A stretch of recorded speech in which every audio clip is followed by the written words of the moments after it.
Hi there folks, welcome back to Rich Reviews, and it's a Thursday folks. I hope you're having a great week. Let's get to today's film folks. So what do you get when you cross a horror thriller with a character piece with a mood study? The results are very interesting here. The latest of the films that didn't get a wide release in theaters, didn't make much money, or found their way onto the internet. The latest of these is Personal Shopper, this is written and directed by Oliver Assayas. He's a French director. He made Cloud of Silas Marias a few years back. And this made over $1.1 million in 153 theaters here. And if it's playing in your neck of the woods, go see this film, folks. So American expat Maureen Cartwright, played by Kirsten Stewart, resides in Europe, and she works as a personal shopper. Yes, there are actual people who do those type of things here. And for a high-profile model slash socialite, we never really understand what she does, but we kind of get the fact that she is a model, or she is some sort of famous for being famous. So a person played, her name is Kira, and she's played by Nora von Wallenstein, I think her name is. And of course, I guess Kira is not a very nice person, I guess, or at least that's what they passing references to her whenever people talk to her about her. Also, when she's out working for Kira, she also works as a medium because her brother herself was a medium.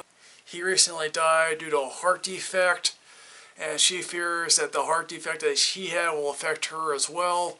And she is waiting for a sign from him from the afterlife. And at one point, one person asked her, okay, why are you staying in Paris? Because, quite frankly, and she quite frankly goes into explaining why she wants to stay in Paris. And, she may not herself necessarily believe that, oh, yes, the afterlife doesn't necessarily exist. But she finds possible comfort in knowing that possibly that he's in a better place.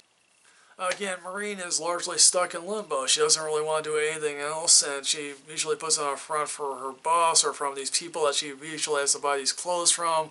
Boyfriend's ex-girlfriend, who I guess hires her to help her out with these couple who have a house that and again, considering that she's a medium, she might help out with this house that has a ghost in it, and in one scene at night we do get to see that ghost, which is quite interesting. Again, she has a boyfriend that she occasionally Skypes with. He wants her to go with her to Oman. She really doesn't want to.